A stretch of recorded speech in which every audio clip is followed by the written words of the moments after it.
నరాల్లోని రక్తాన్ని ప్రోక్షించయ్యా, ప్రతి వెముకలో ప్రతి మూలుగులోని రక్తాన్ని ప్రోక్షించు తండ్రి. అయ్యా మందుల వైపు చూసే బిడ్డ కాదయ్యా, కేవలం నీ కృప నీ స్వస్థత కొరకు ఎదురు చూసే బిడ్డ ప్రభువా. అయ్యా నువ్వు దర్శించు నాయన, నువ్వు స్వస్థపరచు తండ్రి. అయ్యా నీ ఆత్మతో నింపు నాయన, నీకు వందనాలు స్తోత్రాలు. సరైన ట్రీట్మెంట్ దయచేయి నాయన. ఏ డాక్టర్ దగ్గరికి వెళ్తే స్వస్థపరుస్తారో ప్రభువా, అయ్యా ఆ డాక్టర్ మీరు నాయన చూపిస్తున్నారు, మీకు వందనాలయ్యా. ఆ డాక్టర్లో మీరుండి మాట్లాడండి తండ్రి. ప్రతి నరాల్లో మీరు రక్తాన్ని పంపించండి అయ్యా, స్వస్థపరచండి నాయన. ప్రభుత్వాన్ని దర్శించు నాయన. అయ్యా నాయన మాటలతోనే నాయన ఎంతగానో వేధిస్తున్నాడు ప్రభువా. అయ్యా మాటలు నాయన ఎవరు భయంకరంగా ఉంటాయి ప్రభువా. అయ్యా ఒక రకమైన టార్చర్ తండ్రి అది నాయన. ఆ యొక్క మనశ్శాంతిని దయచేయండి విక్టోరి గారికి తండ్రి. మనశ్శాంతి లేక అనారోగ్యం ఎక్కువ అవుతుంది ప్రభువా. ఆ మనశ్శాంతిని దయచేయండి నాయన. ఆ యొక్క నాయన ప్రభుత్వాన్ని మార్చండి ప్రభువా. అయ్యా వ్యర్థమైన మాటలు ఉండకూడదు నాయన.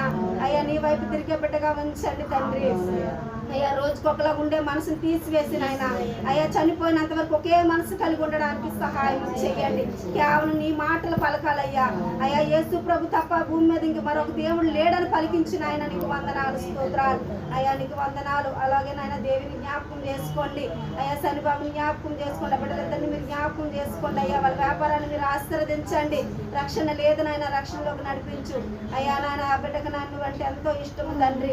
ఆ బిడ్డ దాటిపోవద్దు నాయన, ఆ బిడ్డను మీరు దాటిపోవద్దు. అనుకున్న రుణాలు తొందరలో కొట్టివేసి ఒక నిజమైన సాక్ష్యం, ఒక అద్భుతమైన సాక్ష్యం సృష్టికర్త మినిస్టర్లో మేము చూడాలి. అంత అద్భుత